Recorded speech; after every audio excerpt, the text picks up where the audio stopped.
Guys, pag-usapan lang natin ang breaking news. May pasabog nga naman kasi ang bali-balita at exclusive na pinag-uusapan ngayon.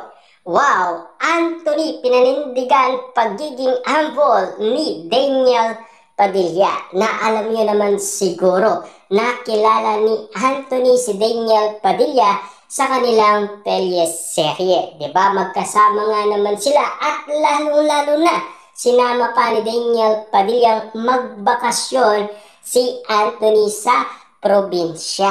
Kitang-kita niyo naman siguro ang dalawa na talagang mag-best friend nga naman kasi ang turingan nila sa isa't isa. Mas nakilala ni Anthony si Daniel Padilla sa pagiging humble nito. Na alam niyo naman siguro si Daniel Padilla kasi nag-focus nga naman kasi sa kanyang career at sa kanyang negosyo. Lalo-lalo na nagkaroon siya ng mga bagong mga kaibigan na mas pinaniniwalaan niya dahil meron siyang nakilala sa pagiging action star niya sa incognito. Ayon sa bali-balita, ibinida ni Anthony ang pagiging humble ni Daniel Padilla kasi siya sa passion, high sociality, and lifestyle magazine na Tatler kung saan binalikan niya ang kanyang journey mula sa pagiging commercial model hanggang sumikat na.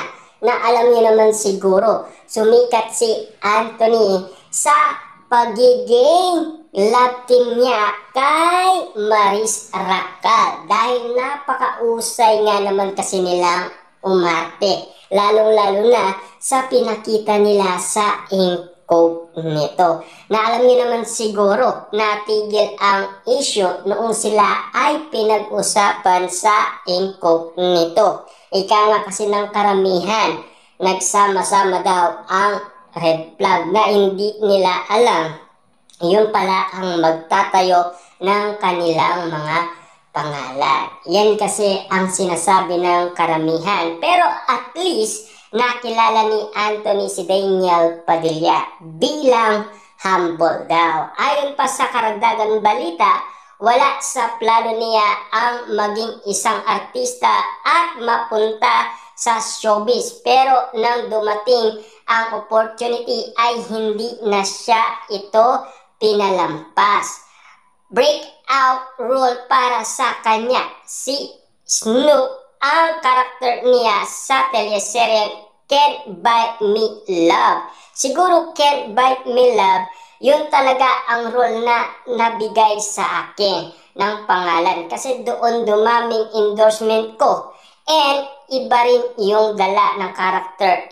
Sobrang lovable yung karakter na kuha niya yung masa, say ni Anthony sa Tatler. Yan kasi ang mga napapag-usapan. Na alam niyo naman siguro, silang dalawa ni Maris Racal ay nagkaroon ng matinding pangalan dahil nagkasama nga naman kasi sila. At lalong-lalo na dahil sa kanilang love team ay nagkaroon sila ng iba't ibang issue at chika at intriga na hindi tinantanan ng karamihan dahil sa pagiging cheater daw ng dalawa. Ayon pa sa balita, may mga pagkakataon din na mas kilala siya ng tao bilang si Snoop.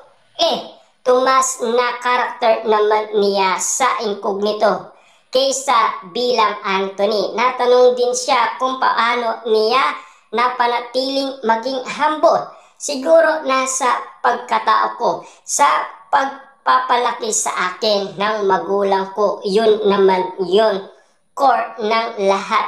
Kung paano ka talaga pinalaki. Sagot ni Anthony. Dagdag pa niya dahil sa mga tao sa paligid ko. Family, small circle, nakuha ko rin iyon sa kanila. Kaya naging grounded daw. Ayon kay Anthony. Na alam niyo naman siguro, mas nakilala ng maraming tao si Daniel Padilla. Pero meron pa palang mas nakitaan ng usay at kagalingan sa pag-arte. Lalong-lalo na sa pagiging action star. Walang iba kundi si Anthony. At ayon pa sa karamihan, sa sumunod na bahagi ng kanyang naging kasagutan ay dito na niya ibinida ang pagiging humble ng co-actor niya sa incognito na si Daniel Padilla ay naging kaibigan niya. Na alam niyo naman siguro, nagkasama kasi sila sa bakasyon. Matagal nga naman kasi ang bakasyon ni na Anthony at Daniel Padilla sa probinsya. Na alam niyo naman siguro, invited pa si Anthony sa kaarawan ni Daniel Padilla. Na nakita niyo naman siguro, si Daniel Padilla ay nasurpresa nga naman kasi sa ibinigay na handa ng kanyang pamilya. Dahil sinurpresa nga naman siya ng kanyang mga kapatid. Yun kasi ang nakita ni Anthony. Dahil napakabait nga naman kasi ng pamilya ni Daniel Padilla na ipinakita kay Anthony na nakasama nga naman kasi ni Daniel Padilla sa incognito. Grabe nga naman kasi ang bonding moment ni na Daniel Padilla at Anthony nung sila ay nagbakasyon. Maganda rin if marunong kang makisama sa lahat ng klase ng tao. Dadaliin ka nun sa magandang lugar. Di ba? Hindi mo pwedeng piliin. Kailangan pantay-pantay ang level ng lahat. Kahit na trabahong ganyan kami. Thankful ako sa lahat ng kasama ko sa cast. Ganon si DJ Daniel Padilla.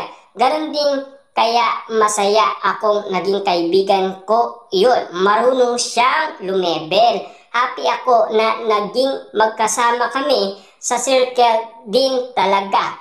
Kung maayos ang circle mo, magiging grounded ka. Talagang naging close ang dalawa sa serye Incognito at ilang beses na rin silang nagkikitang magkasama.